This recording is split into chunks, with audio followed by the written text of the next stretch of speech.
children, grandchildren, and great-grandchildren, Mommy and Daddy, the honorees of tonight's celebration.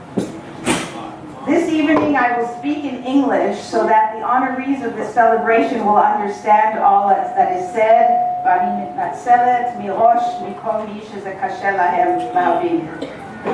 70 years is such a milestone that even the hotel here was excited.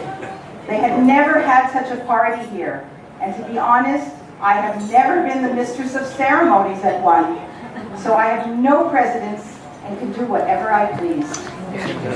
I looked up on Google to find some appropriate remarks about love, marriage, anniversaries, and I must say that there were a number of apt remarks made, such as the famous Dr. Seuss, whom we used as our guide for parenting when we had small children many years ago. He said, "You know you're in love when you can't fall asleep, because reality is finally better than your dreams." Perhaps, Mommy, this is why you have such difficulty sleeping at night. A person by the name of Jean Perset said, "Our wedding was many years ago. The celebration continues to this day." I think we can safely say, when looking at our parents, that over the years, they have suffered ups and downs, as do all couples, but Baruch Hashem, they still know how to celebrate and count their blessings.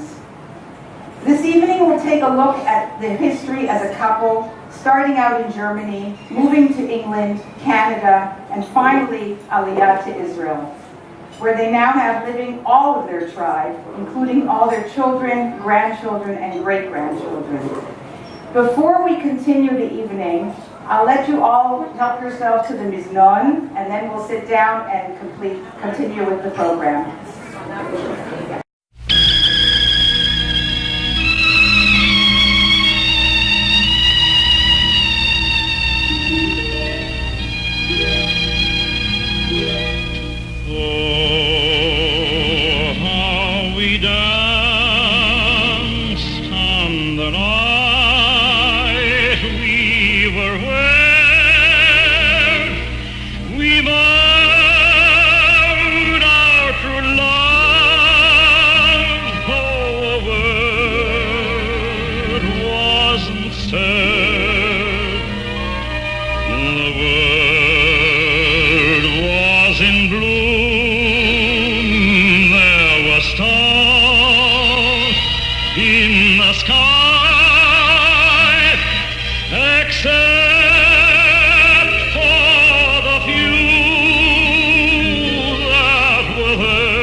Wenn die Sonne sein schwarz wie a Puter, wenn die Hosteugen wie bei a Kuter, wenn die Hengste Wissler, aus grüne Füßler, so gier du sag mich nicht. Und wenn die Host a narische Schmeichel, und wenn die Host bei Süße ist Seichel, wenn die bis will wie ein Indianer, auch wie ein Galizianer, so gier du sag mich nicht. Bei mir bist die schön, bei mir hast die Heim, bei mir bist die Einer auf der Welt.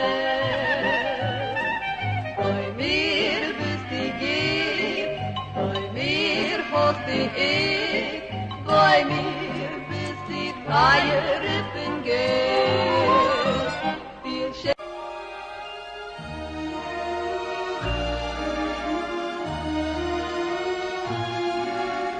Viel Is this the little girl I carried? Is this the little boy at play? I don't remember growing older. When did they? When did she get to be a beauty? When did he grow to be so tall? Wasn't it yesterday when they were small?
Auntie Hannah and Uncle Leo, Alava Shalom, were our surrogate parents when Mommy and Daddy made Aliyah in 1979, until we came on Aliyah in 1986.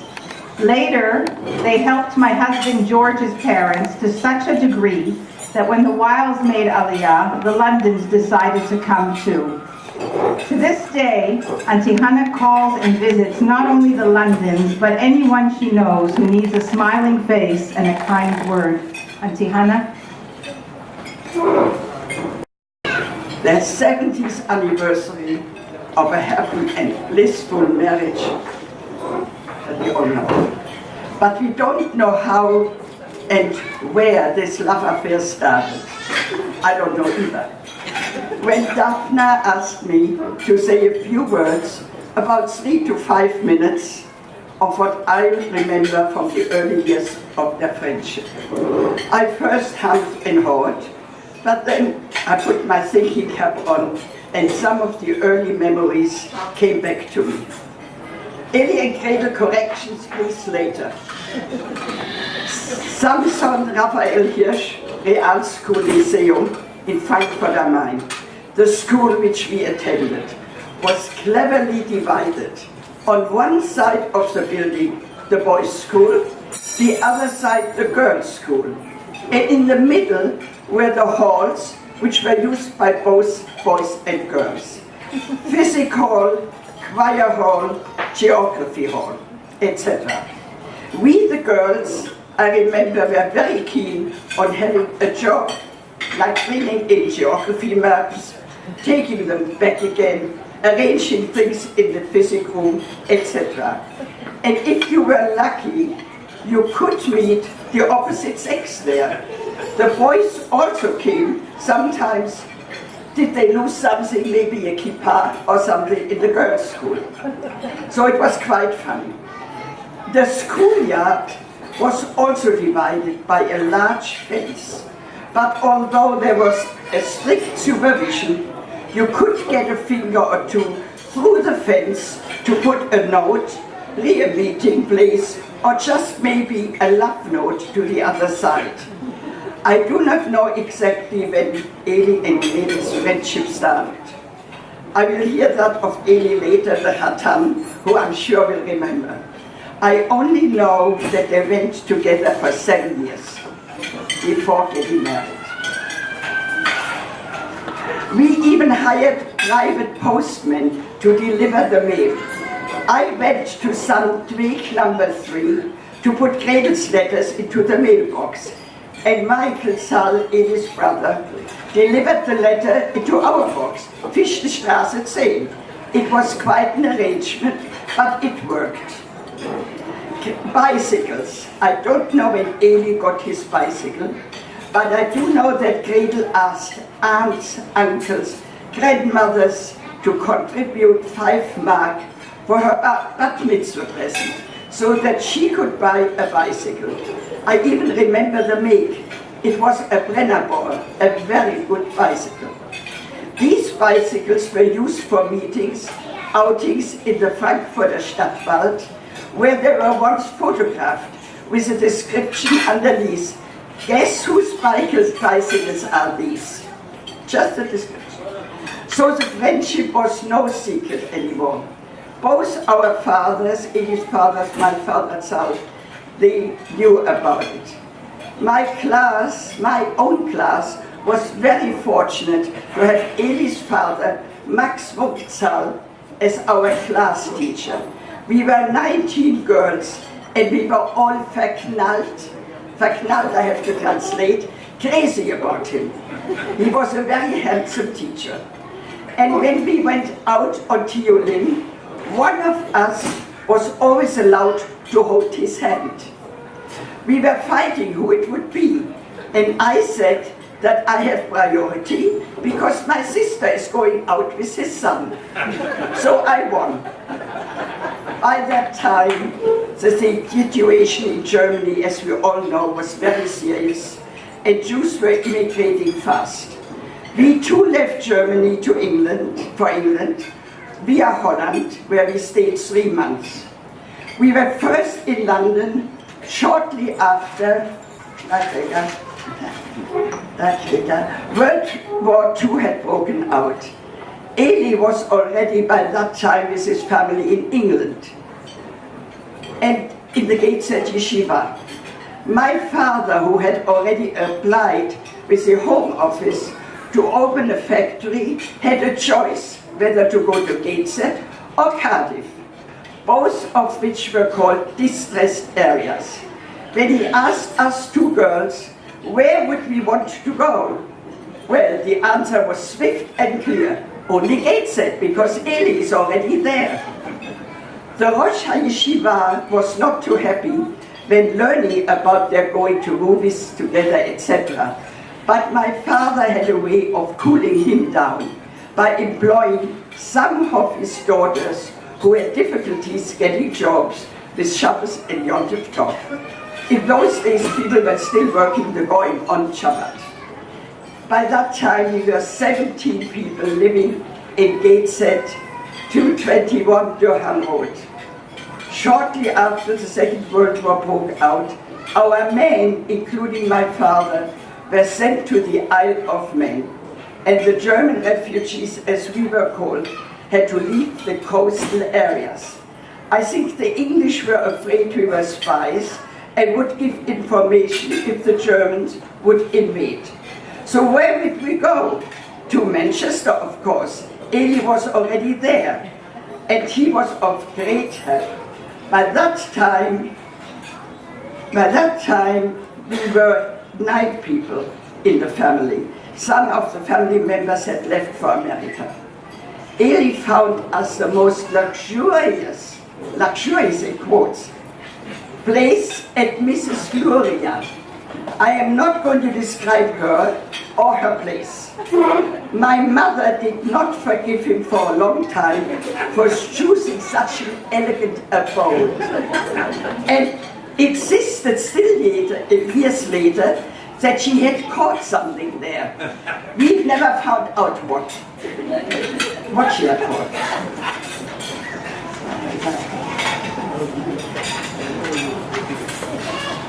Sometimes Gretel made a remark to me, aren't you a bit naidish, jealous of me that I have such a wonderful boyfriend?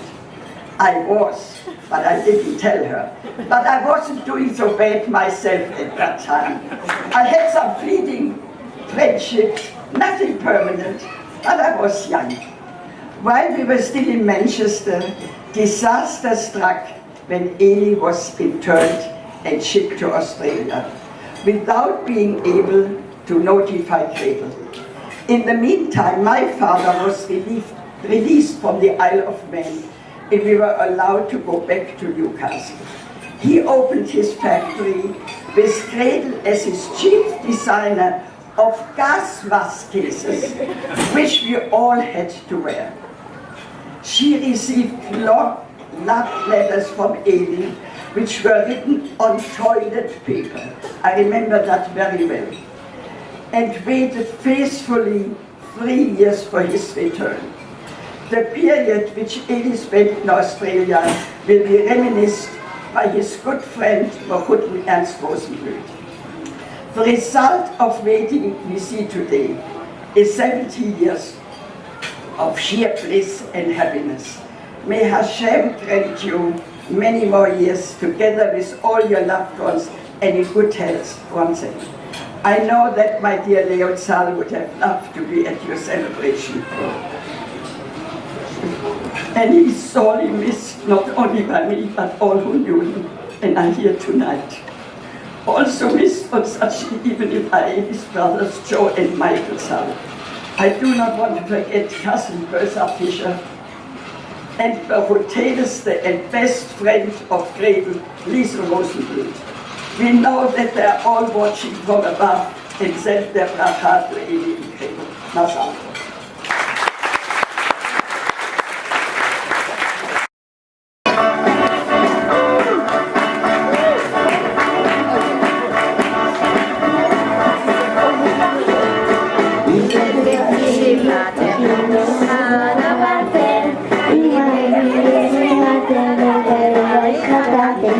Thank you.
Many years as well. She goes back to the England days, and she's also one of their Mechutanim. I'd like to ask Rita Steinberg to please come.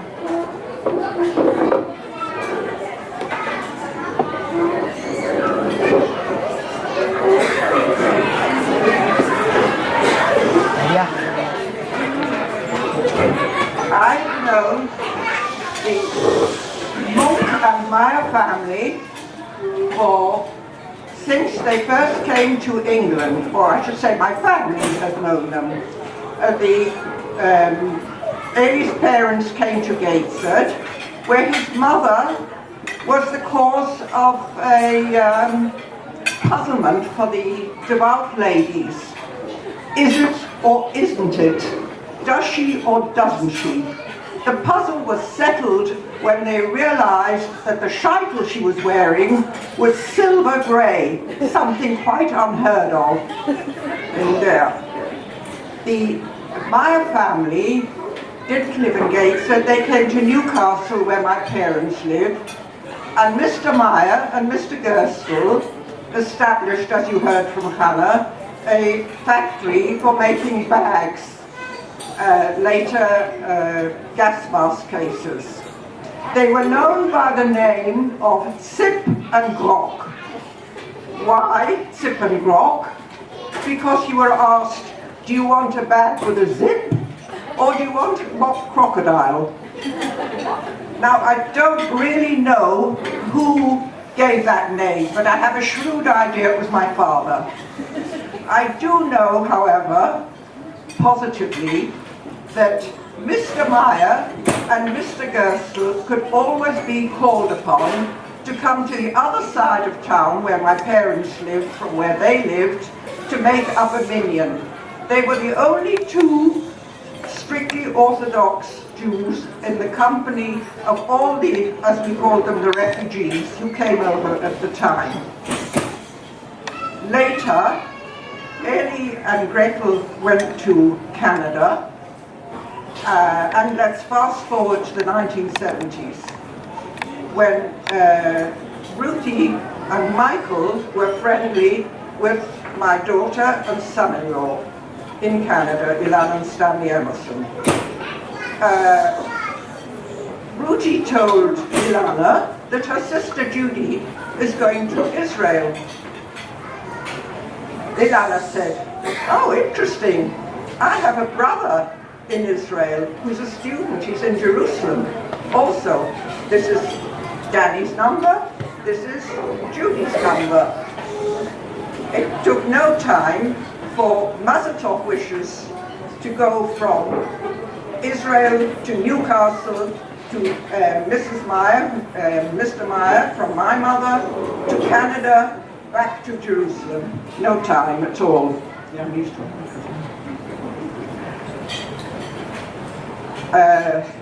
I'm cutting this short. Later, in the late 1970s, after the wedding in the 70s, the Myers, the Munks came on Aliyah to Yerushalayim, and they lived in Rehov Disraeli, in the same house as a family called Leibler, who were Americans who rather commuted from New York to Israel. And Mrs. Leibler said to Gretel, "Look after my son Romy, find him a nice Jewish girl," which she did. Gretel invited them for supper, and the rest is history. They've come today from Tzfat to be here with us. And now, Eli and Gretel, it remains for me to say, please have many, many more years of nachas from your children and grandchildren who are following in your footsteps, growing up in the way that you wish them to do. And may we have, Gretel and Eli, many more Shabbatot together, pleasant Shabbatot with Danny and Judy. Thank you. Mazal Tov.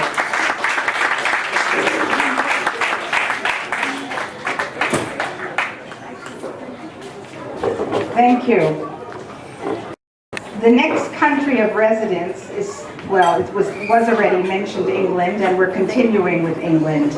My little brother, Mikey, whose name is Yechiel Shmuel HaKohen, which in Gematria is 516, and corresponds to the word V'yashar, and the just, which is in Tehillim, Perek Kuf Yutet, Pasuk Kuf Lamed Zayin, Sadik Ata Hashem, V'yashar Mishpatecha. You are righteous, O Lord, your rulings are just. Our parents have always taught us and lived by this belief that what God does is Gamzu Letova. And if we have a problem in life, we should realize that Hashem knows best and is just. Mikey? Maybe just a few more cases hard to follow. It's easy to follow, but my English, like, you know, it's all of ours.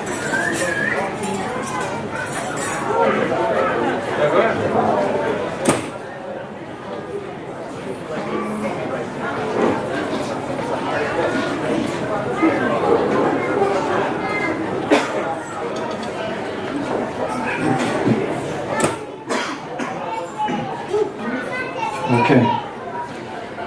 My dear sister has instructed me that I have 5 minutes in which to summarize 11 years of our parents' life in what was then known as Great Britain and is still known as Great Britain, but probably with a small g and a small b. Since this celebration falls between Parshat Shoftim and Parshat Kiteitzei, the first being my Bar Mitzvah Parsha and the second being our oldest son Evitar's Bar Mitzvah Parsha, I will borrow from things said in the past, since if one cannot rehash all the great Torah and speeches of the 70th anniversary, then when can one? Actually, one of the problems, in quotation marks, is that although our parents are 91 years old, nevertheless, they do remember everything, and I'm still fearful that Daddy will tell me that I misquoted him, misunderstood him, said something that he did not say, or that I did not remember correctly. Nevertheless, let's jump in the deep water and see what happens. At Evyatar's bar mitzvah, I spoke of Ben Soer Morer on Friday night in the Bet Knesset. An interesting topic to choose, wouldn't you say, at such a simcha? Some are probably saying to themselves, just like Daddy. But of course there was a message. Amongst the many perushim given, and we will not discuss them now as I only have 5 minutes, is that the whole parsha is one of chinuch, for the parents to understand their responsibility with regard to educating their children, since even the stealing of a small amount of meat and wine can lead to dire consequences. The Kli Yakar is a message to the child. Listen and be careful. Do what is right, or the end is closer than you think. Chinuch has always been and will always be the principal role of parents, irregardless of the generation. And we have continued to attempt to pass this message from our parents down to our children. At my bar mitzvah, Daddy wrote a poem in which he states that I was a father booster. And at that time only would he say, and I quote, "So Michael, I want you to know this day, and only today will I publicly say, how deeply proud I've always felt of your boosting me, although my pride I could not always let you see." Reading Daddy's personal reminiscences, written over 20 years ago, enables us to get a far broader picture of our parents, their upbringing, and the lives they led prior to our coming into this world. Daddy brings down a story of Grandpa Munk to reflect the yosher and independent thinking that the monks tend to have, when on the occasion of the 75th anniversary of the Samson Reform School in Frankfurt, Grandpa, who was an employee of that school, wrote an article in the booklet celebrating the Jubilee, strongly questioning some of Rav Shimshon Raphael Hirsch's main cornerstone concepts of his philosophy. True to form, this has also been a trait of Daddy. In England, Daddy felt it was his obligation to get Max Neuberger and Willie Lev to leave the yeshiva and start to live a life with tachlit. And this, when they were only, I believe, 19 or 20 years old, maybe 1 or 2 years more than that. Fortunately, with Professor Lev, who is, of course, of Mechon Lev, Daddy failed. Especially since there are at least 3 or 4 grandchildren here who have gotten their tachlit by going to his college. When it comes to being honest, only Daddy would go to the police station and report that he was out of work. This subsequently led him to being deported to Australia. Mommy did not sit around and mope while Daddy was in Australia. She had a number of young men who were interested in her and felt there was no harm done to have a fallback situation. Daddy was so sure of himself, they did not seem to be overly worried and had no problem eating the chocolates that one of Mommy's boyfriends gave to Mommy. During the first year in England, Grandpa Maya set up a new business to manufacture manicure sets. At an early stage, we've heard this now a couple of times this evening, this business was not a huge success, but it made way for manufacturing carrying cases of gas masks, for which Mommy was the main seamstress. Personally, the only part of sewing that I can remember relating to Mommy was a long rectangular stick or pole with numbers down the side and a small rubber bag at the end, which you could press on it and chalk would come out in order to mark the hem when you wanted to make a skirt. I remember this stick very well because Mommy used to have it in her hand sometimes, threatening me that if I do not do what should be done, this stick is a wonderful way of chinuch. Daddy, of course, was a true monk and questioned every bit of advice given to him by men of authority. When picked up by Scotland Yard prior to his deportation, he was advised to take with him his best shoes. Daddy, of course, decided that it would be a shame to waste his good shoes in prison, and therefore took his worst shoes, a decision which he learned to regret. Mommy and Daddy had a garden wedding party with 400 people. Impressive, no doubt, even if the dinner was very small and intimate. No doubt the first year of marriage in England was not easy, as the economic situation was bad, and Mommy and Daddy looked for a new place with a brighter future. In Tafshin Samach Bet, Daddy wrote to us that he does not believe that there is any reason for celebrating birthdays, as it is an act which does not include any substantive accomplishment.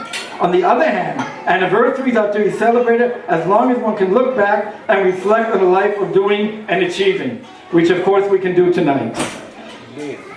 As we look back on 70 years, we can say that Mommy and Daddy were pretty successful in their ability to get the philosophy of Torah v'derech Eretz across to their children, and in no small way, this has trickled down to the following generations. Mommy and Daddy were part of a generation which had to put aside many of the one way of seeing things that European Jewry at their time had grown accustomed to. The Polish Jews only knew their way. The Yekim only knew their way, without even mentioning the one and only Hungarian way. Daddy recalls learning the lesson of being more open-minded when a certain Michel Weiss, who boarded with him in Gateshead, told him that he was what it was like to be living in Munich when he came from Eastern Europe. Daddy, and I quote him from his memoirs, quoted, "I shudder to think how bigoted we Yekim might have become had we stayed in Frankfurt."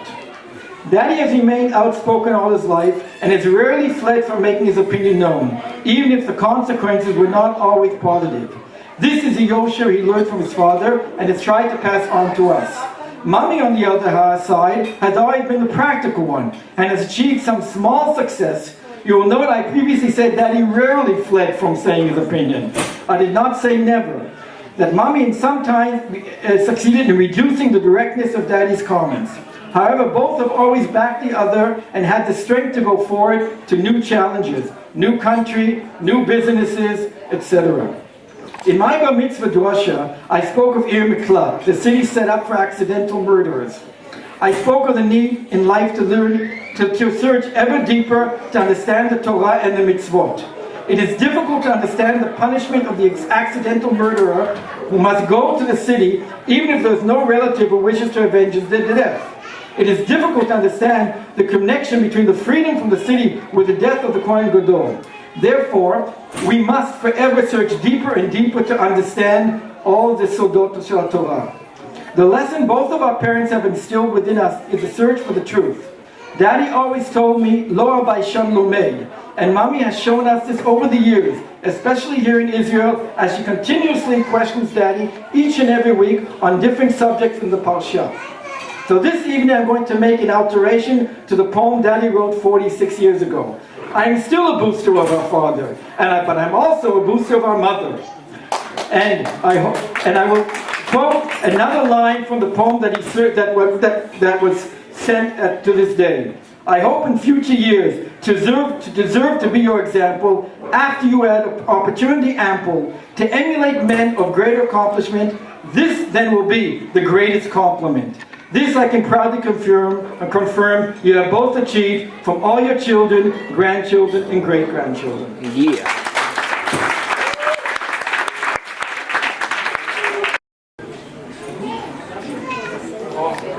Our next speaker comes from the Canadian side portion of our parents' lives.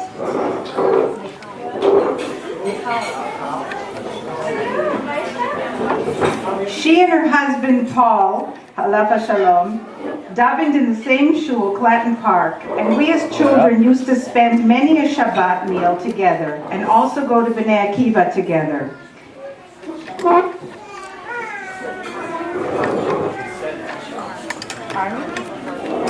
Hi Yehuda, here we are. I'm filming my grandmother and afterwards I'm going to film Ruth Neuberger. So here is my grandmother, Carmen Frankel. Okay, Grandma, go ahead. Dear Ellie and Gretel, you are celebrating a very special anniversary. Not many people have the zchus to stay together for such a long time and happy and relatively well. I met Gretel the very first time a long time ago in St. Moritz when my late husband courted me and met me, and I inquired by the monks, who is this fellow? Is it worthwhile to have a relationship with him? because they both came from London, and we spent some very nice time together. Of course, Eli, you know, we grew up together, and when I got married, we spent some nice time together in London playing bridge. Even so, I was a lousy player, and you put up with me. And then we decided to come to Toronto together and spent lovely time together, ups and downs, bringing up our kids, and we stayed friends. Even when you moved to Israel, we kept in touch and still are, and I wish you all the very best for the future together. She's a longtime friend of our parents, met them in England, and continued their friendship also in Canada. Ruth Neuberger. Hi, Eli and Gretel. First of all, Mazel Tov on your very, very special anniversary. And may you have many, many more together in good health. Our friendship goes back a long time. I still remember, Gretel, I met you in 1943 when I was stationed in Newcastle, and I enjoyed the hospitality and the friendship and the kindness of your dear family very, very much. I was almost a bus bias in your house. And as it happened, my dear Munk70Jerusalem was also a very good friend of you, Eli, as you remember, together in Gateshead. And as far as I remember, as far as he told me, you even encouraged him to come to Manchester and start some tachlis. And afterwards in London, after we got married, and I very often came to visit you both in Ashford Court to spend time with my very good friend Hannah. And soon after we got married, we followed you to Toronto, first got some advice from you, and you were the first home where the taxi brought us to, and you helped us settle in Toronto. And we lived in your area near St. Clair for a couple of years until we moved into the wilderness up north, and soon after that you followed us. We spent lots of time together, and together we were busy in the shul, and I had lots of arguments with you, Eli, but you always came out on top, and you always had the right thing to say. And our friendship was great. We went on outings with you on Sundays, and the kids got very friendly, and in fact Mikey and Yaakov were very, very good friends. And thanks to Mikey, we always knew what was going on in the Munk's house. And now, many, many years ago, you have left us, but we still miss you very, very much, and of course keep in touch. So all the very best to you, Lehitraot, and maybe overshare and simchas. Here is Ernst Rosenbluth, our parents' first mechutanim. He also played the game 66, bridge, with our parents for many years. Both in England, Canada, Israel, he and Liesl Zell would spend many a Motzei Shabbat playing and eating hot dogs until the wee hours of the night. Ernst also has the honor of being the person who taught me how to fish at Rice Lake, to hate the car rides that he would take us on, the unpaved highways, mostly byways, with hills and valleys so that my stomach and throat used to meet. Ernst.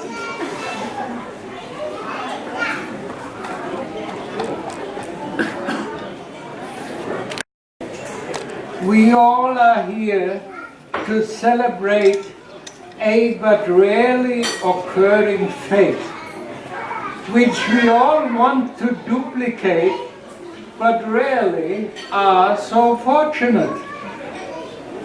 70 years ago, at the starting plate, when given their marriage certificate, who could possibly contemplate where they on this day would locate,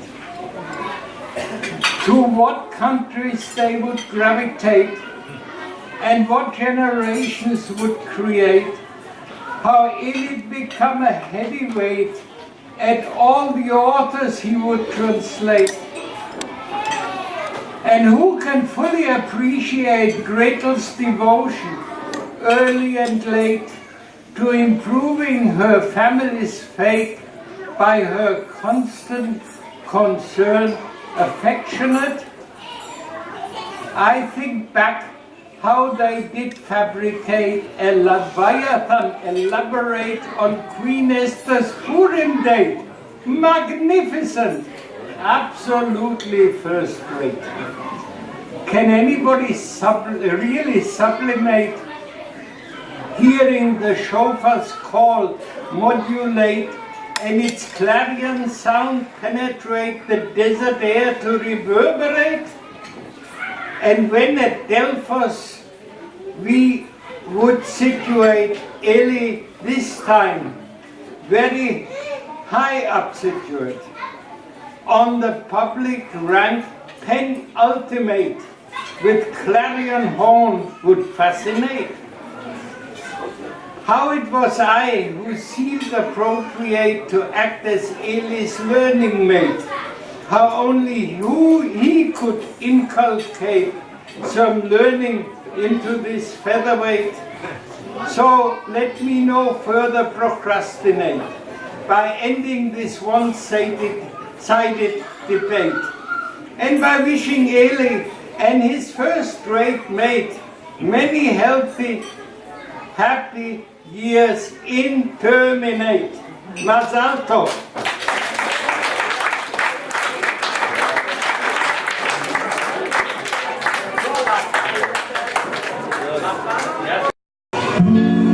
Neighbors, we are neighbors. Come and meet the neighbors. I'm Sharon. I'm David. We live here. I'm a nurse. I'm an engineer. I'm Bella. I'm Tan. We're neighbors. And Mr. Cohen too. We live in the front zero. Okay. I hope that the person who's going to be speaking next figure out who he was. The Abramsons were longtime neighbors of our parents on Shalom Aleichem, and going to give us a taste of what that was like.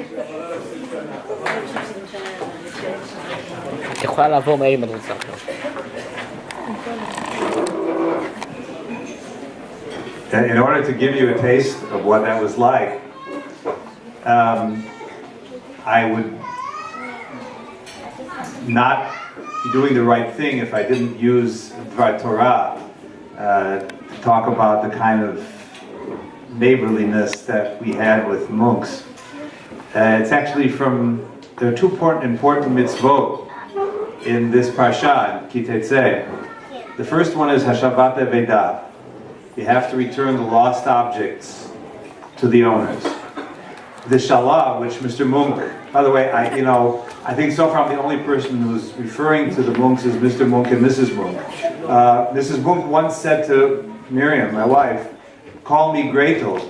And we said, "Oh no, we can't call the monks by their first name."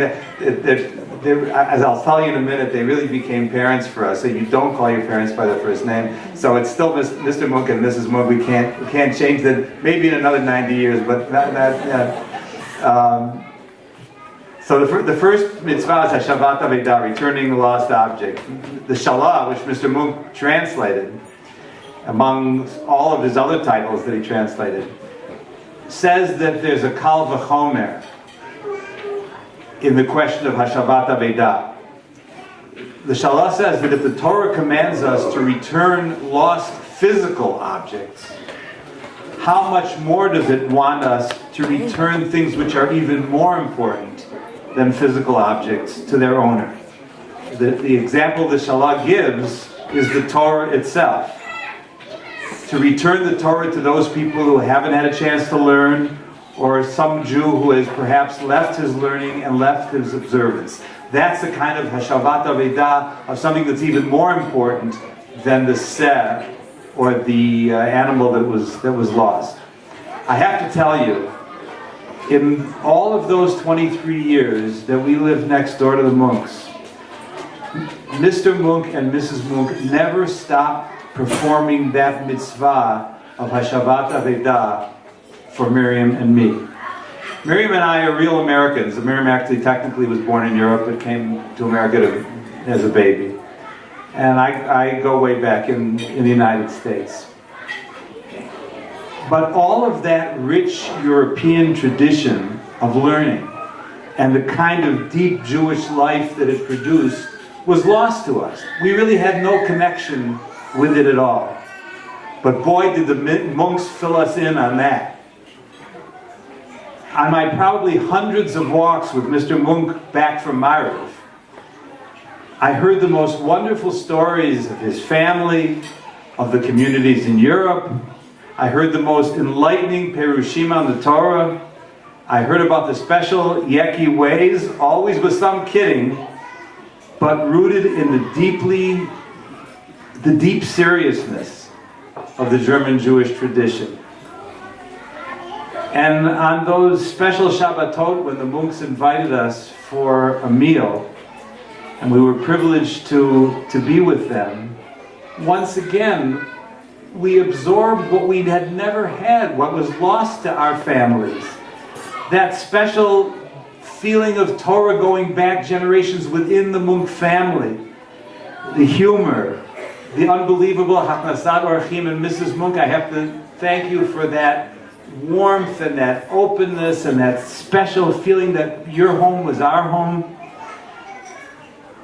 And I have to say, especially, and this relates of course to the anniversary, always seeing when we saw the monks together, that beautiful, modest, but beautiful and touching demonstration of their love for each other. Always allowing us to absorb that great tradition which we had both missed and which we would never have experienced without the very special neighborliness of the monks. The other mitzvah from the parsha that I want to mention is the mitzvah of ti'inah. Hakem takim imo. If your friend's load has fallen off of his donkey, you have to help him reload it. And since the Torah tells us imo, with him, it means, Rashi says, that your friend has to help in the reloading of his donkey. If he doesn't help, then you're patur, you're exempt from helping him. The Kotzker Rebbe says that this also applies to the learning of Torah. Hashem, he says, will help an individual in his Torah studies, but only on the condition that that individual applies himself faithfully day and night to those studies. When I look at all the titles that Mr. Munk translated, it's so really overwhelming. I'm just completely astonished. I keep asking myself, I actually looked at the list. I took it off the web. Look at all here's the pictures of all the books. I'm astounded. I was living next door to this man, and the fact that he could produce, I can't remember what I did all those years, but he was producing all these books. And I asked, how could one person have accomplished all of that after his retirement? And the answer is the answer of the Kotzker Rebbe. The derech she'adam rotzeh lelech ba, molichim oto. If a person really wants to go in a certain direction and he's determined to do that, and Mr. Munk is a very determined person, then Hashem will help him do it. V'kach haya. That's the situation. The discipline, the single-mindedness of Mr. Munk displayed all those years to his work, it sure is surely what caused HaKadosh Baruch Hu to extend a hand and help him to find the success that was his in spreading all of that wonderful Torah so far and so wide.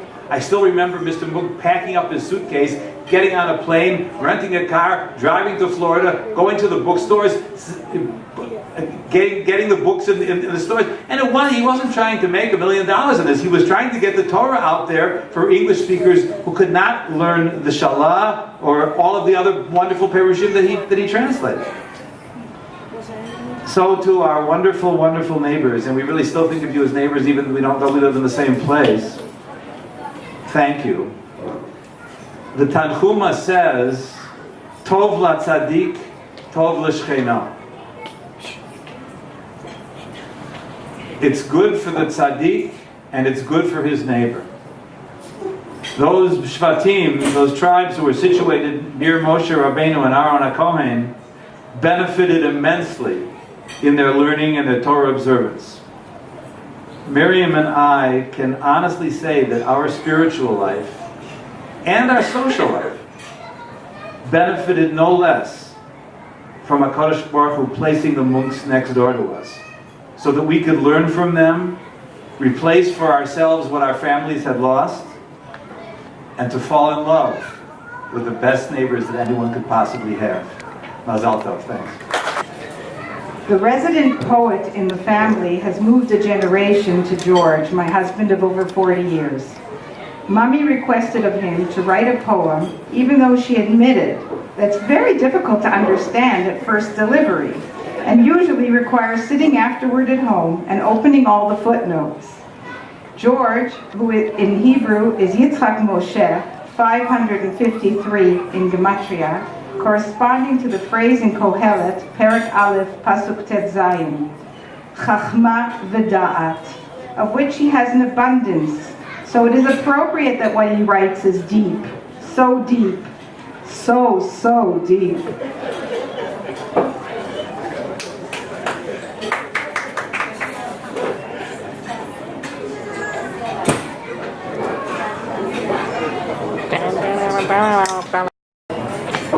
I had a real problem right from go.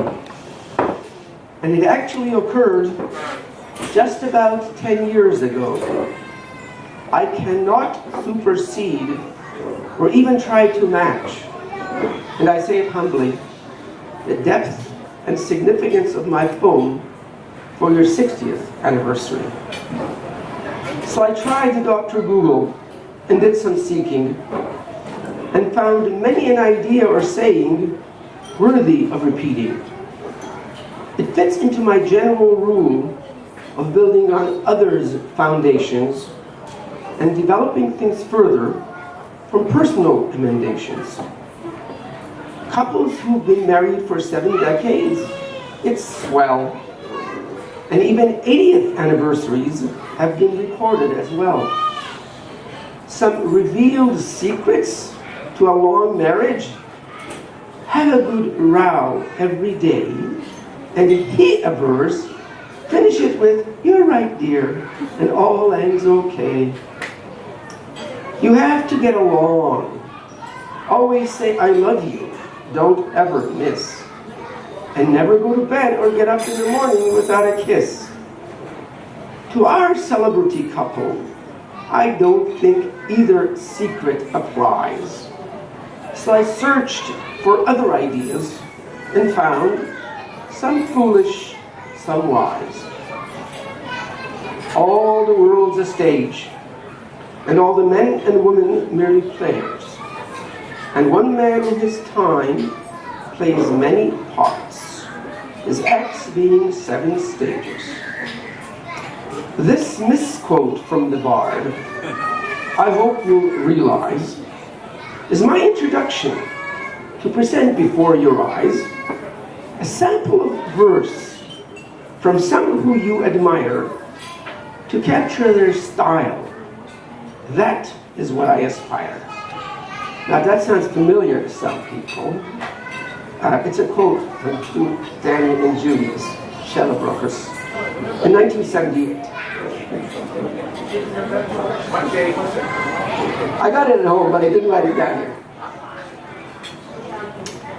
I decided to use the same intro with a different angle, and hereby present others' ideas, and sometimes wrangle. Finally, I'll present a concluding idea, one main theme, to leave with a satisfying thought, worthy of esteem.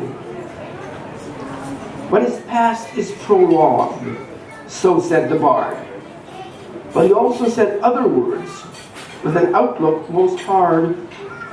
Life's but a walking shadow, a poor player that struts and frets his hour upon the stage, and then is heard no more, It is a tale told by an idiot, full of sound and fury, signifying nothing. Although we say similar thoughts in our tefillot for the Yomim Noroim, we finish it off differently with Va'atahu Melech El Chai Kayam and Aseh Leman Shemecha V'Kadesh Shemecha Al Makisha Shemecha in a positive way. There were others also, non-Jews, who with wisdom and wit, with a positive outlook, nail on the head did it. The 16th US president, he was really wise. So who was he, any guess? I'll give you another clue. Though through an assassin's bullet he met his demise. Okay. In the end, it's not the years in your life that count, he was wont to say. It's the life in your years, a distinction most worthy to weigh. The author of Gulliver's Travels expressed a similar view. You know that? When he said, "May you live all the days of your life," addressing both me and you. A somewhat middle-of-the-road attitude of a stoic creed. You have succeeded in life when all you really want is only what you really need. People look at the past and thus form different factions. But the important issue is, what will be their reactions? The first existentialist philosopher said, life can only be understood backwards. But immediately added, but it must be lived forwards. And guesses who the first existential philosopher was? Without reading what's written down here. Oh, good. Kierkegaard. But I've often referred to the same thought from a book by the big boss, Hanistoros Lashem Elokeinu, Bani Lo, Lanu Levaninu Adolam, La'azot et Kol Divrei HaTorah Hazot. It's exactly that. Life is 10% what you make it. A most famous songwriter did start. Guess? God Bless America, There's No Business Like Show Business, White Christmas. And 90% how you take it was his statement's second part. Irving Berlin. It sounds negative, and so I now wish to clearly define the difference between an optimist and a pessimist, having had a bit of wine. Don't check the numbers because there's more than 7 here. Like if that's Dix, you send the one. To me, an optimist. I could read that two ways. I could see that to me an optimist is, or I who am an optimist, the glass is half full. To a pessimist, the glass is half empty. But to engineers in the family, anyone want to guess? Yosef? Yes? What would you say? A guitar? The beer? What do you say when you see the glass like that? The glass is twice as big as it needs to be.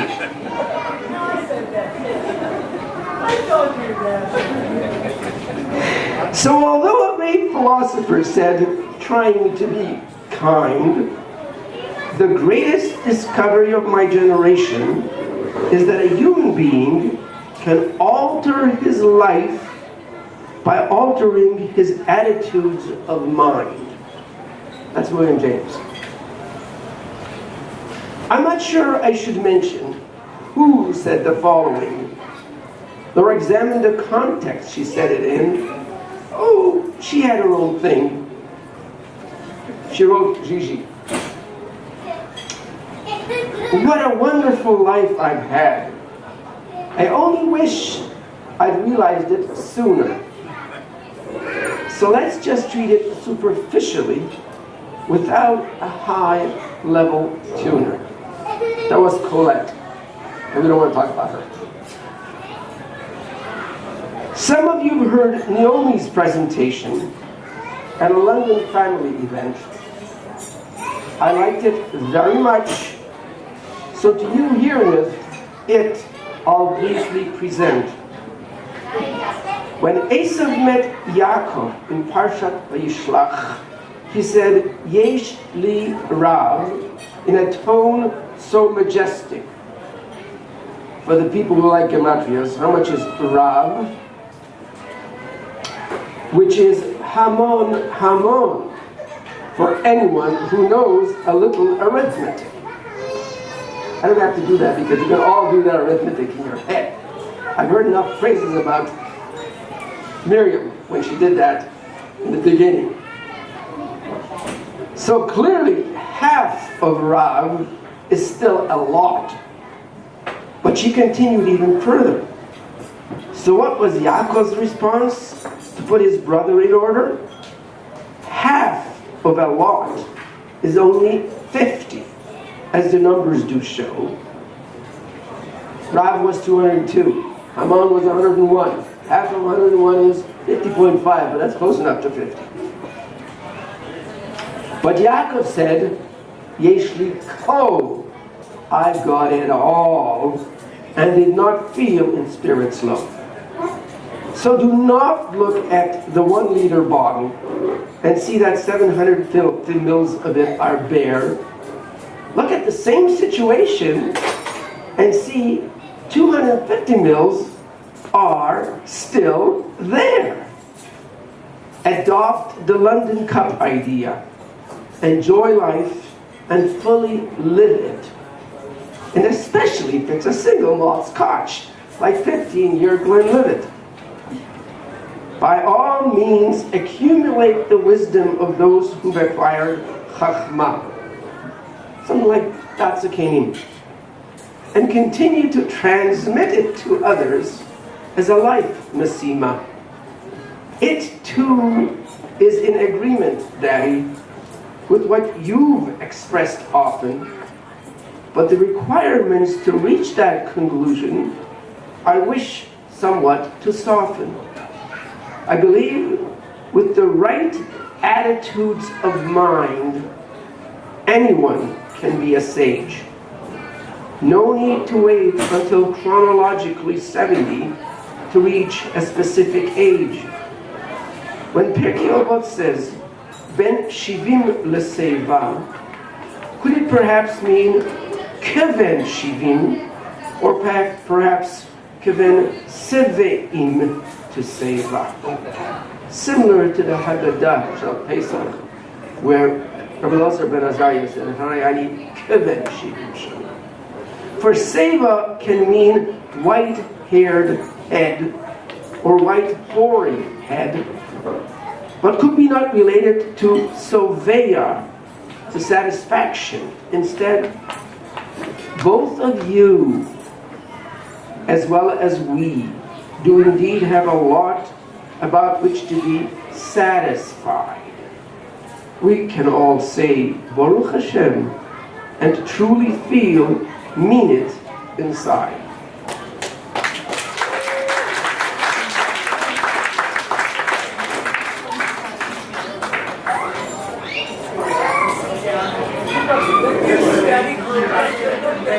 We're going to take a lull in the presentations and have dessert served.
I will talk Hebrew and English.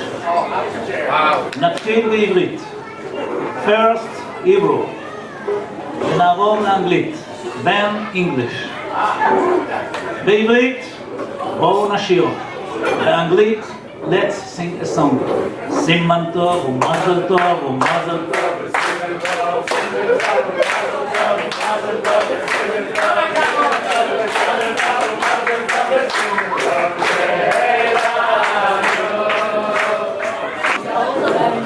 Our next speaker comes not from the Canadian side of the border, but rather from south on the U.S. side.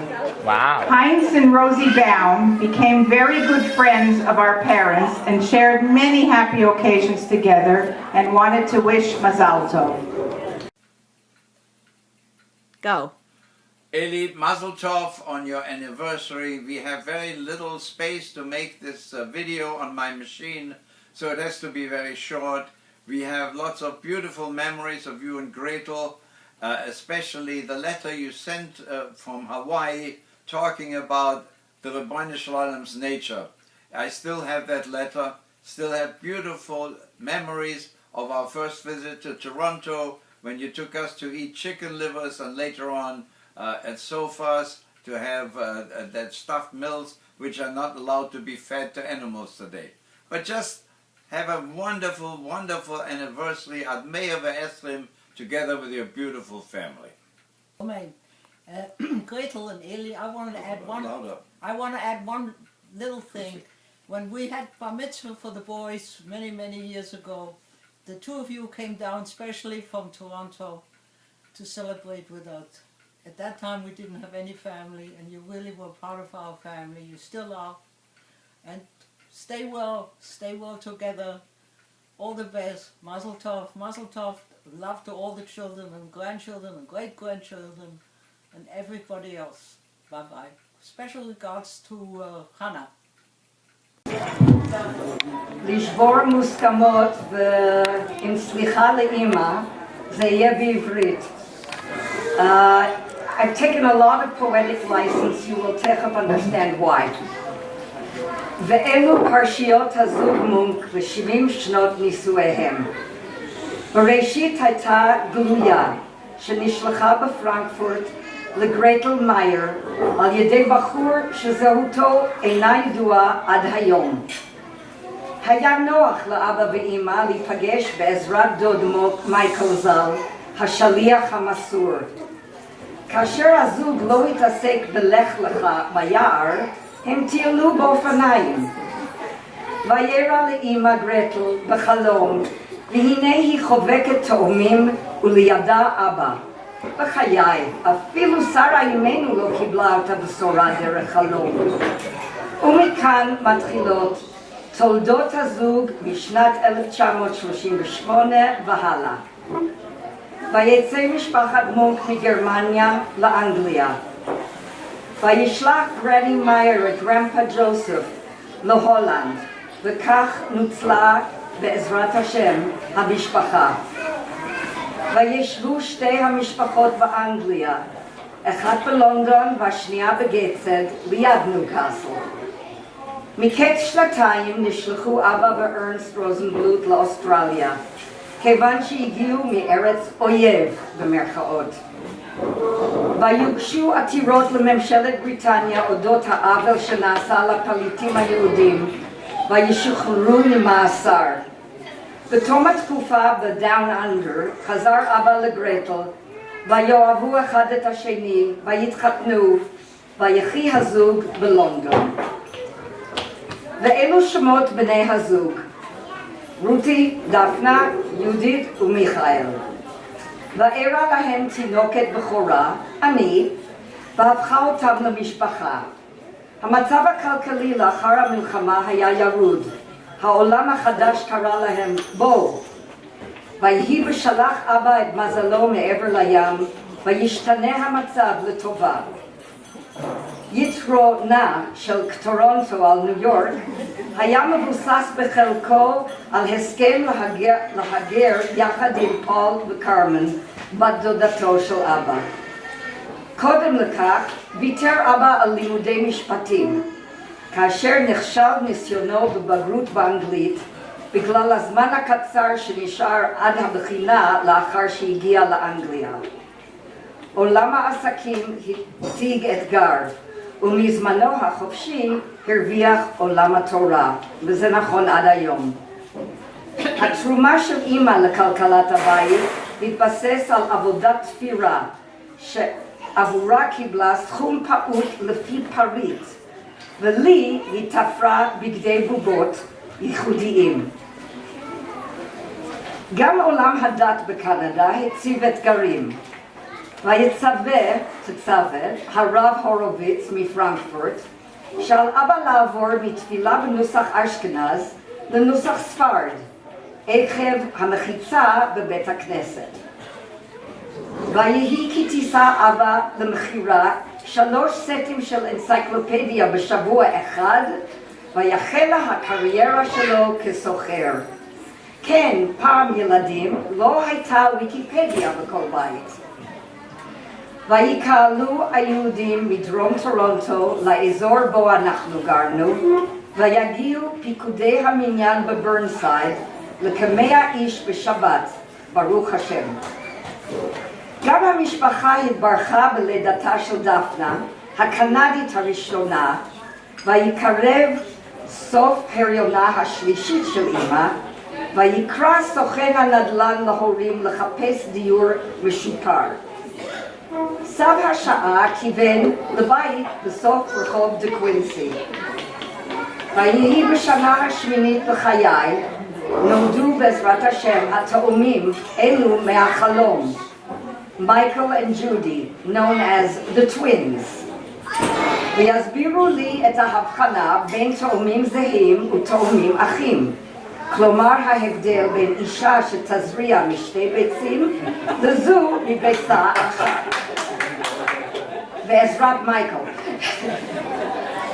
בדאונסוויו שוב עלה העניין של בית הכנסת, שהיה אז ללא בניין יהודי. אך רק מצורעים חיים מחוץ למחנה. ויקימו 13 משפחות, כולל שלנו, עמותת קלנטון פארק שול. יש לבית הכנסת גם שם בעברית, אבל אף אחד לא השתמש בו. אחרי ההיריון הקשה הייתה אמא עסוקה מאוד בבית, אך מצאה זמן להיות פעילה בארגון נשות בית הכנסת, otherwise known as the sisterhood.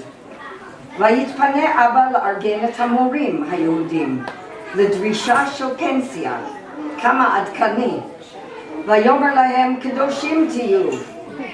כמה שנים קודם, ויאמר ארנסט אליזל ז"ל, תראי איך משפחת מונק מסתדרת בקנדה. בואי ונעלה גם אנו בהר, ונחפש שם את גורלנו. ואנו, מייקל ואני, נשלחנו ללמוד ברשת עץ חיים, וחונכנו בבית ובבית הספר ללכת בחוקותיי. עברו שנים טובות ומייקל ואני התחתנו. מדוגמת הורינו למדנו שאם אפשר להסתדר במדבר של טורונטו, נוכל אנו לנסוע את עצמנו בעזרת השם יחד עם בחורנו דני לארץ ישראל. בהעלותנו את נרות השבת הראשונה במרכז הקליטה בנתניה, לא חלמנו שהקדוש ברוך הוא ישלח לארץ ישראל את כל משפחתנו. כורח המציאות הוא שמפעל השיש המלאכותי שאבא פיתח אפשר לזוג מונק לתכנן לעלות גם הם ארצה. נאמר כי לא כחוקת הגוי יתנהלו העניינים בארץ הקודש, ואבא הוכיח זאת כאשר לא עבד בשכר מיום עלייתם להפתעתה של אמא. קריצה אחורה כמה שנים. מייקל ואני עדכנו את המשפחה בטורונטו על ידי מכתבים ארוכים. לילדים נייר, מעטפה, בול ועט. לאלו שלא משתמשים בכלים האלו היום. וכמו שנכתב על בלק, הוסיפו לשלוח עוד שרים. קודם ג'ודי עלתה, ואז אמא ואבא עשו את הצעד.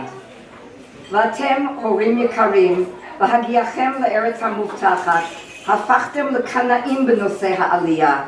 קנאות המזכירה את פנחס בן אלעזר בן אהרון הכהן. ולפנינו היום כל מטות משפחת מונק מאייר. את מסעי המשפחה הרי הם החופשות, כולם מכירים. הם כתובים בספרי הדברים. ואני תפילתי ואתחנן לפני אבינו שבשמיים, שהמשפחה שלנו תמשיך לפרוח ולגדול, שומרי מצוות המתגוררים בכל רחבי ארץ ישראל.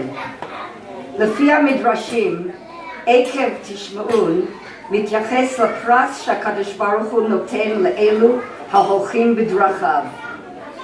ראו סביבכם ותביטו, אתם השופטים, איך שני אנשים החליטו כי יצאו יחדיו ובהשגחה ממעל כי תבוא כל המשפחה לארץ המובטחת. כולנו ניצבים כאן היום לעדות, כי כמו וילך אברהם מארץ מולדתו, גם אתם האזנתם לקול הקורא.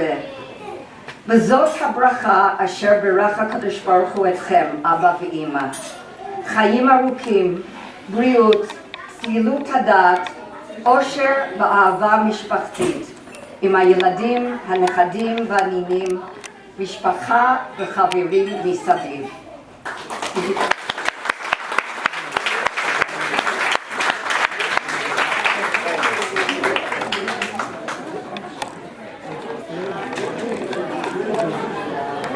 כל הכבוד.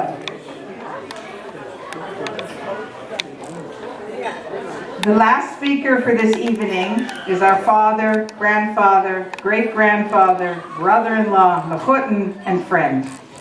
With so many hats to wear, it's difficult for me to introduce him, but I must.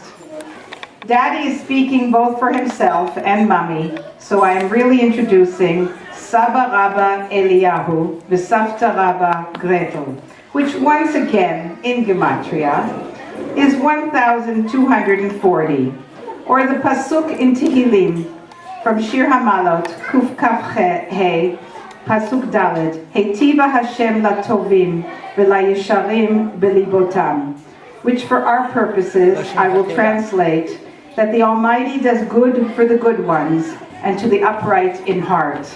Well, I think we can all attest to the fact that Hashem has abounded good to our parents. Sheyichyu la'orach yamim tovim. When I came into the hall, I didn't know whether I was going to be the first speaker or whether I was going to be the last speaker. I knew it was going to be one or the other.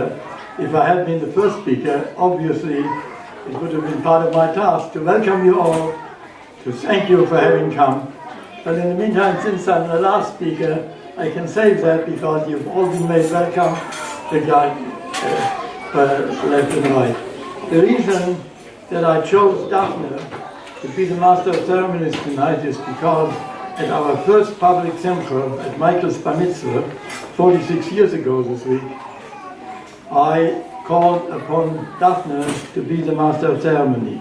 And she did such an outstanding job, being only 15 and a half at the time, that I decided that when I call upon her, I'm quite sure she will not let me down. And I think you'll all agree with me, from what you've seen tonight, that she's outdone herself.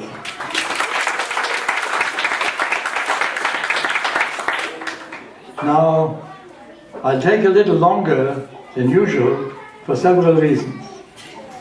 I'll translate most of my remarks both into Hebrew and English for obvious reasons. אני מרשה לעצמי לקחת קצת יותר זמן מרגיל, היות שאני סוף כל סוף א', המארח, שני, האחרון שכאן מדבר ולכן אתם לא צריכים לדאוג על מי שבא אחריי,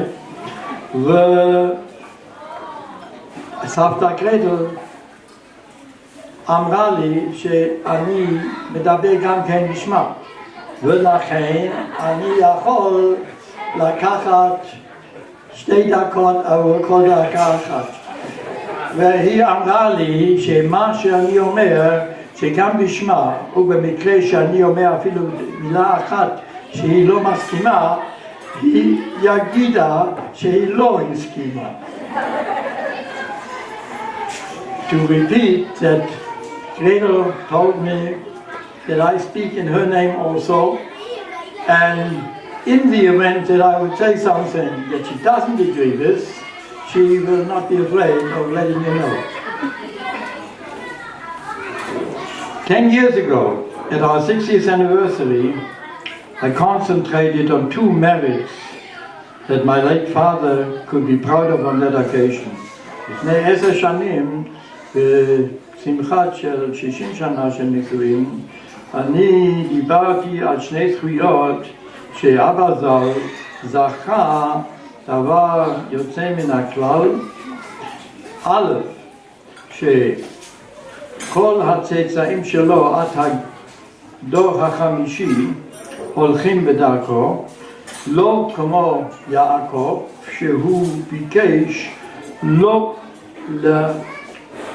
להגיד שום מילה בגלל קורח על האבות של קורח, מפני שהוא היה מתבייש שיש בין הצאצאים שלו.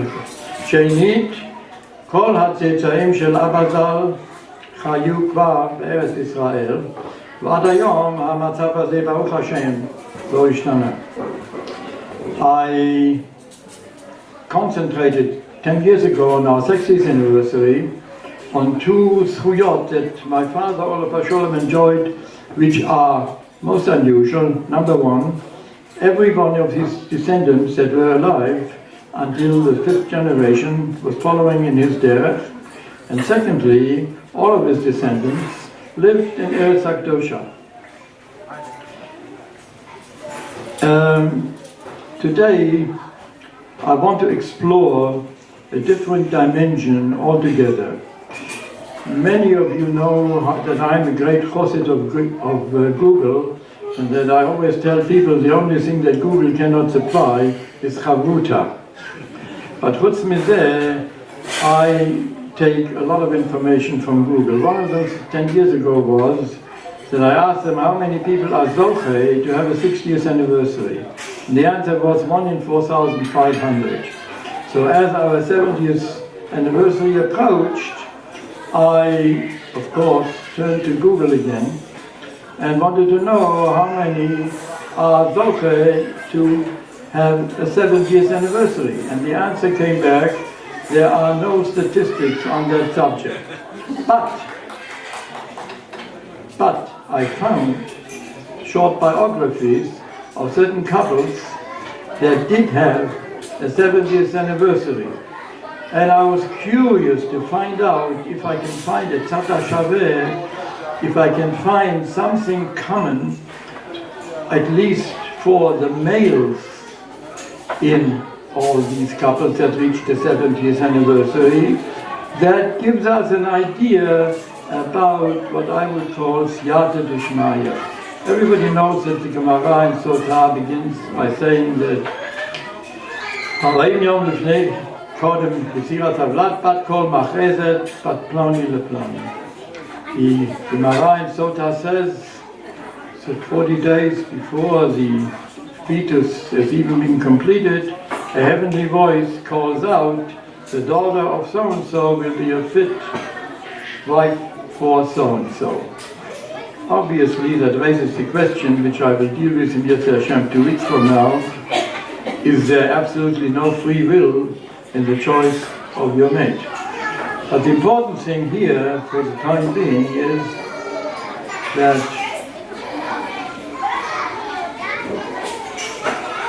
how did this affect the samples of 70th anniversary that I found in the annals of Google? I found one couple, and they obviously, first of all, let me say right away, all the samples that I'm giving are of people who are absolutely dati, not sin, goyim. And they all married besulot. They didn't sleep with their wives before they got married. And they were before and afterwards very religious, and each one of them attributes their good fortune to their connection to God in heaven. Now let me tell you something. We have the unusual experience, which at the time when we came here we didn't know, that we knew a couple who had a 70th anniversary, and not only did we know them, the couple worked for us, both of them. The husband was a gardener and the wife was doing work in the house. They're called Rupert, they came from Romania. And at that time, of course, they were not nearly married that long, but about 10 years after we came to Israel, I found in the Globe and Mail that this couple had celebrated the 70th anniversary. ראשית כל, אנחנו הכרנו די היטב זוג אחד של גויים שעלו במחאות מרומניה לקנדה, והם עבדו, הוא כגנן והיא כעבודת בית אצלנו, וכ10 שנים אחרי שאנחנו עלינו ארצה, אני ראיתי בעיתון בטורונטו שהזוג הזאת הגיעו ל70 שנה של נישואים. אני פניתי לגלובל מייל כדי למסור יותר פרטים, אבל ביקשו ממני לשלם עבור מינוי של שנה ראשונה של הארכייב, כדי שאני יכול לקבל יותר פרטים. אני לא הייתי עד כדי כך מוכן לשלם, ואני ויתרתי על זה. זוג שני, זה היה זוג במונטנה, בארצות הברית. הם הכירו איש את השני לפני פרל הרבר, ועדיין היו כמעט כבר בדרך לחתונה, והוא היה משרת בחיל הים של ארצות הברית נגד היפנים, והוא ניצל בנס גדול באונייה שרק 30 מכל האונייה ניצלו. וכמובן, לפי דעתי זה עניין של סייעתא דשמיא. וזה גם כן, הגמרא אומרת שלקדוש ברוך הוא לעשות לימודים על ידי מה שהבת קול הכניסה, זה קשה יותר מקריאת ים סוף. נו, תתאר לעצמכם מה הקדוש ברוך הוא צריך לעשות כדי שדווקא החייל הזה ייפגש שוב פעם עם בחירת ליבו, והם עושים לא רק חתונה, אבל הם גם כן חוגגים 70 שנה. שני היה באנגליה. השני הזה גם כן היה חייל בחיל הים על האונייה הכי הגדולה של הבריטים, הוד. ובאמצע 41 לפני פרל הרבר, הביסמרק, האונייה הגדולה של גרמנים, הטביעה את ההוד.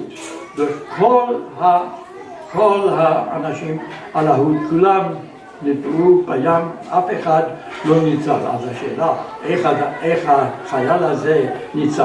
הוא היה בחופש דווקא במקרה. והשלישי היה דבר, נדמה לי זה היה בטוברוק, באפריקה הצרפן, גם כן לפני פרל הרבר, וכנראה החייל הזה התאהב עם בחורה שגם כן זה היה מן הדזרט ראט. דזרט ראט קראו את החיילים של אוסטרליה ששירתו בין הבריטים. והוא ביקש מהקצין שלו לתת לו יום אחד כדי שהוא יכול להתחתן עם הבחורה הזאת. הקצין לא נתן לו, ובאותו ביום, והוא בין כך ובין כך הוא היה, והוא הלך, הוא יצא להתחתן, וביום אחרי כן 90% של הפלוגה שלו נהרגו. אז אני רואה בדבר הזה שיש עניין של סייעתא דשמיא, איך הקדוש ברוך הוא דואג שהבת קול לא סתם בת קול, הגם שהגמרא מדברת אומרת על אותו דף, ואין מזבחין לאדם אלא לפי מעשיו, זאת אומרת, אתה מגיע לך, מה שאתה מקבל זה מגיע לך, זה בניגוד למשל, אבל כמו שאני אמרתי בהתחלה, יתעצם בעוד שבועיים, אני אדבר יותר על זה, למה הדבר הזה כל כך מעניין אותי? אתם שמעתם על הקריירה שלי ככותב של מתרגם, איך הגעתי, איך התחיל את זה?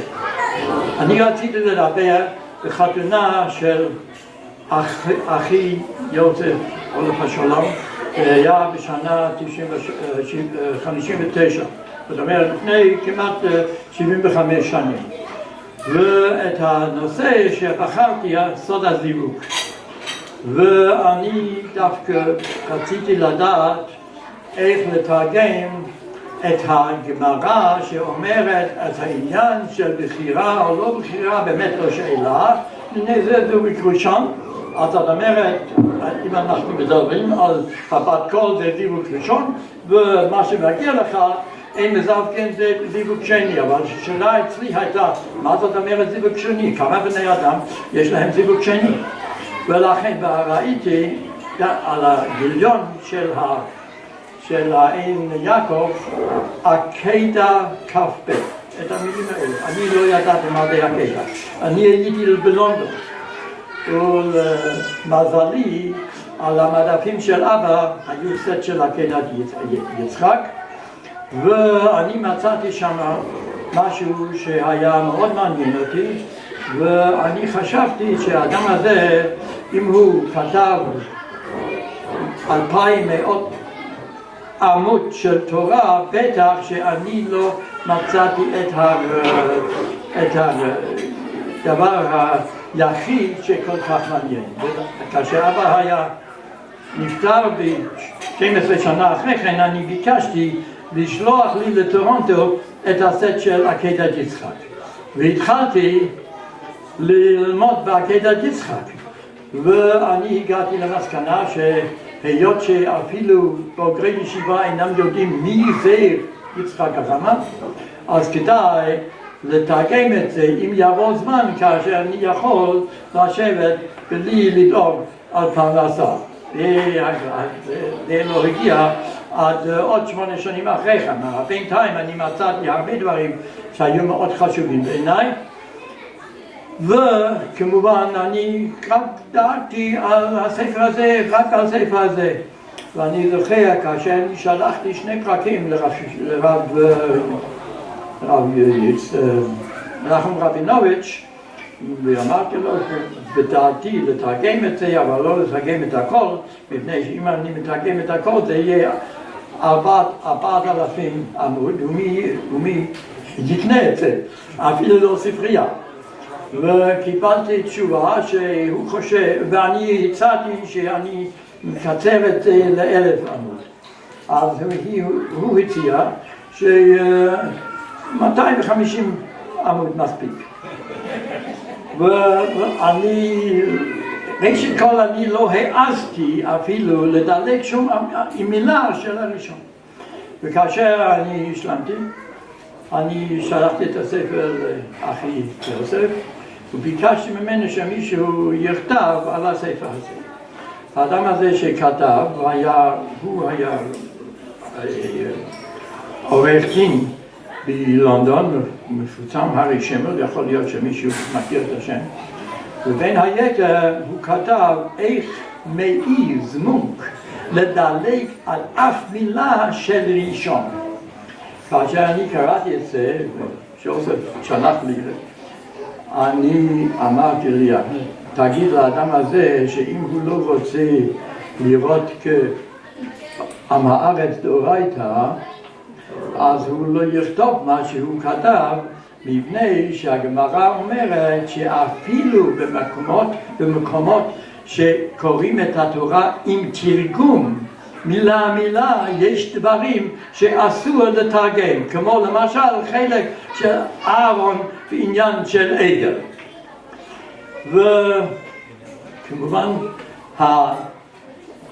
המשפט הזה לא הופיע במה 15 שנה אחרי כן אני פגשתי את אותו הרן שימל במלון על צד של ים המלח, והוא ראה אותי, Munk, didn't I write you a nice review?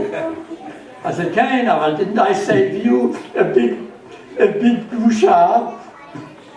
ככה דברים עולים שאף אדם אפילו לא חולם עליהם. Anyway, this is one thing.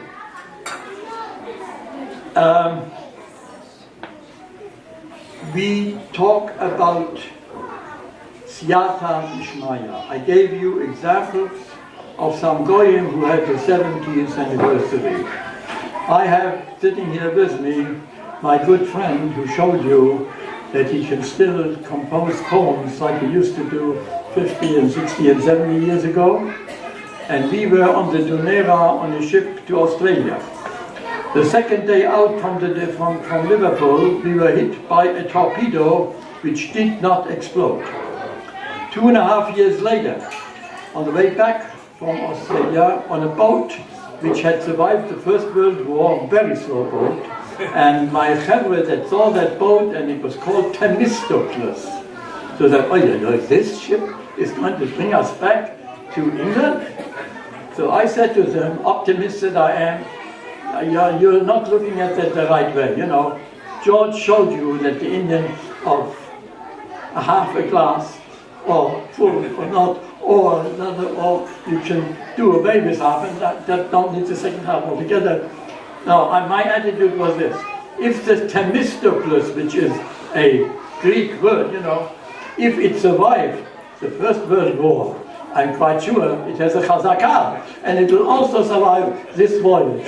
It did survive this voyage, so we have here in India Siyata Ishmaya, which personally enabled me to come back safely. Most people, and there were some very good people that were interned with me in Australia, they wouldn't dare go back in the middle of the war because there were Japanese U-boats on one side, German U-boats on the other side. It was very, very dangerous.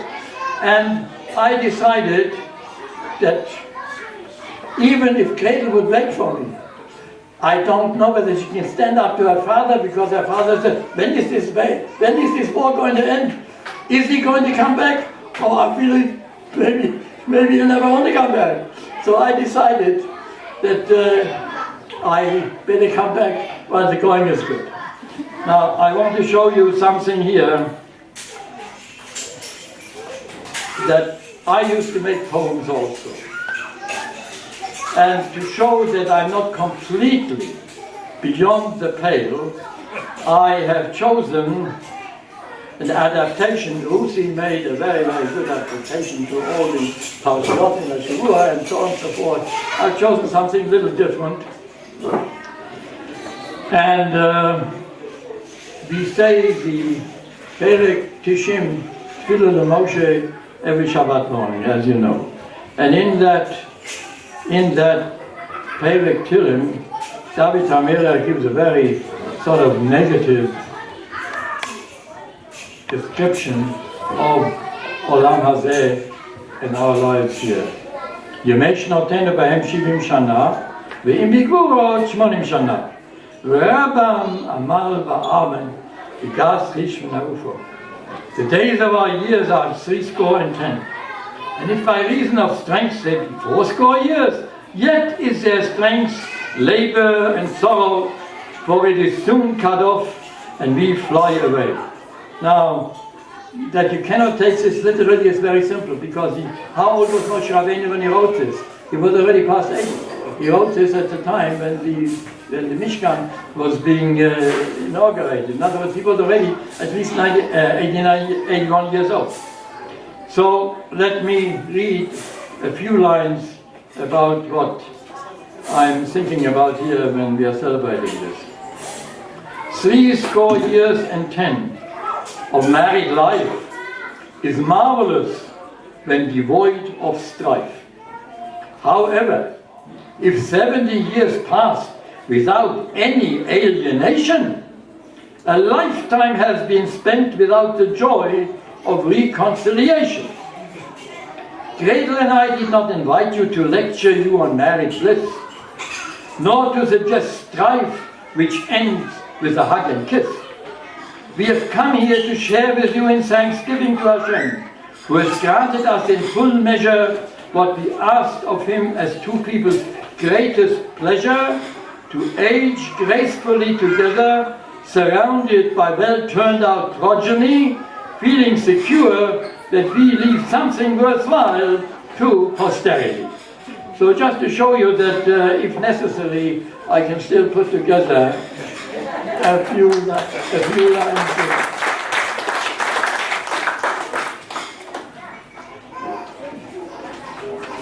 Now,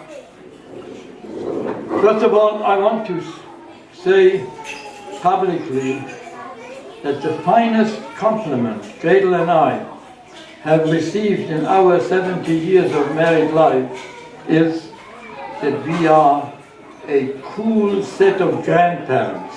Zuk sava v'sava magniv, as they say. A finer compliment it is impossible to imagine for grandparents to do. A few details about our dating have already come to the fore, so some of it I don't have to go over, but I want to talk about important dates and important decisions in our lives, even predating our becoming married. After going steady with Mommy for about a year and a half, and a few weeks before I left Germany, 6 months before Kristallnacht, Gretel dreamt that she had given birth to twins of which I was the father. This is when she promised herself to me 16 years later, we had those twins. I have to add something here about altogether how we met. It was not described quite properly. Matzah Isha Matzah Tov. If somebody finds a woman, he found something good. I have to admit that I did not find a woman. A woman found me. I was shown in class a postcard, typewritten, not signed, asking Gretel and Meyer to come to a certain place to meet her on Shabbos afternoon at 4 o'clock.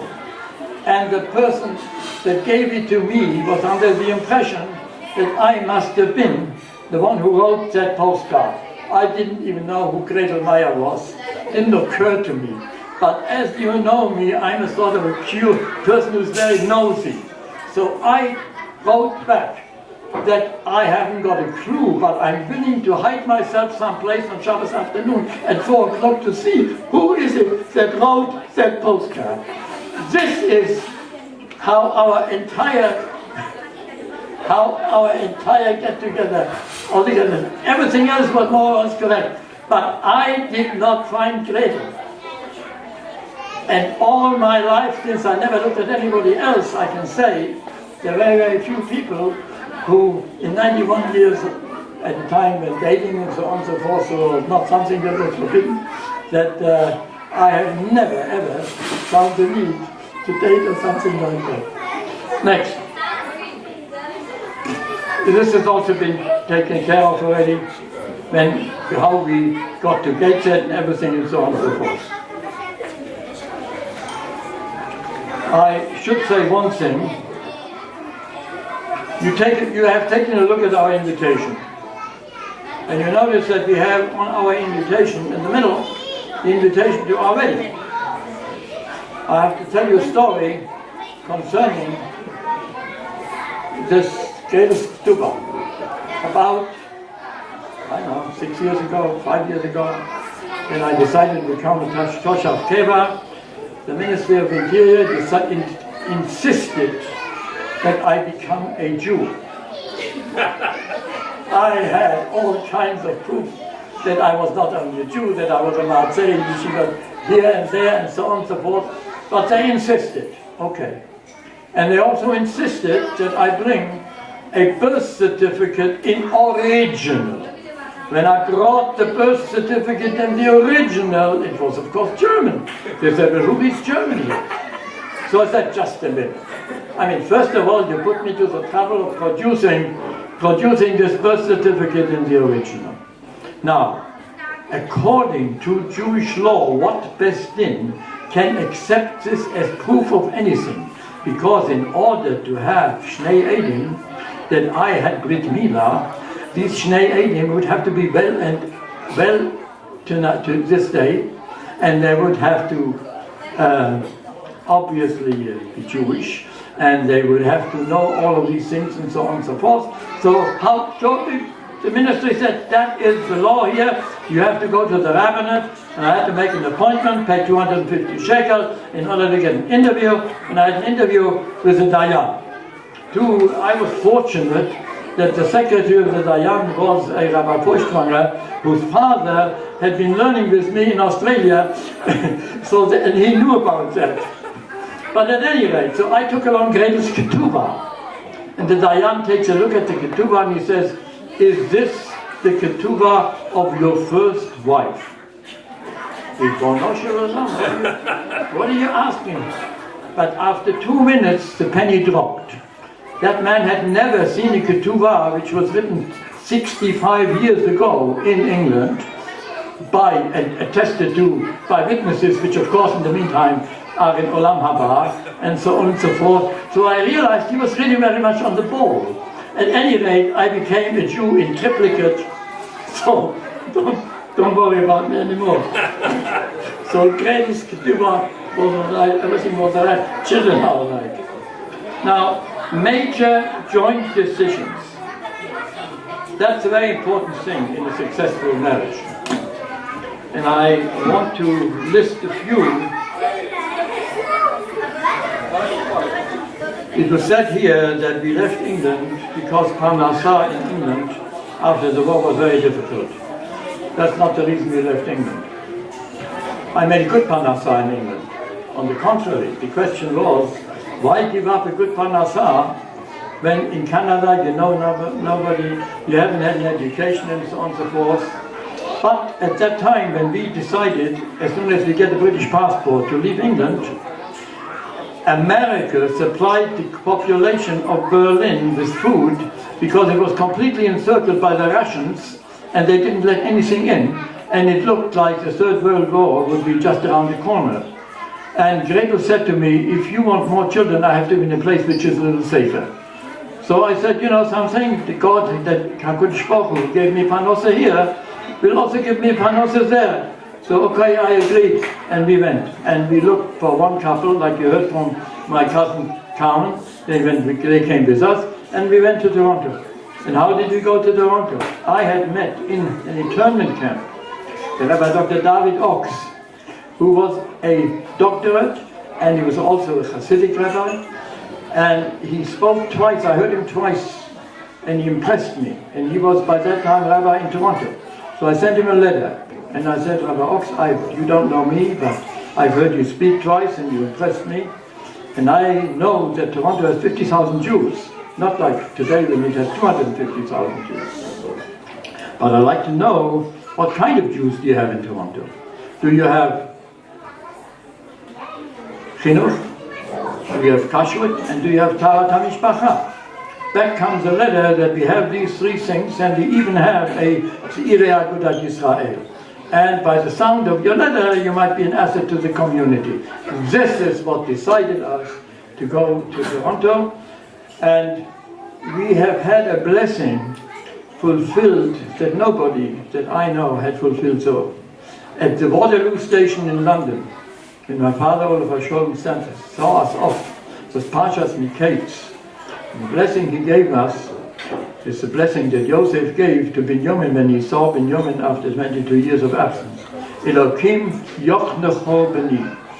We did not know anybody in Toronto. Within a week of coming to Toronto, we were made so welcome, both I as a man and Gretel as a woman, and in the Hatikva chapter. At any rate, we are still in contact with those people who are surviving. How they have taken us, befriended us, it's indescribable. Within, we had nothing to commend us, it was marvelous, and therefore, the idea of having gone to Toronto, we found justified in short order. Now there are different kind of decisions that you have to make in life together. Some are active, some are passive. I mentioned an active one, the decision to move from England to Canada. At that time was Milchemet HaShi'ur in Israel, so going to Israel at that time was certainly not a safer place. Passive, joint, anxious days. After Mikey was born, a few weeks after, he became terribly sick. There was no diagnosis, there was no diagnosis how to heal him, and we just had to sit it out and wait for a Kodesh Baruch Hu's decision. So this is something that if you overcome a thing like that, it's something that cements a marriage.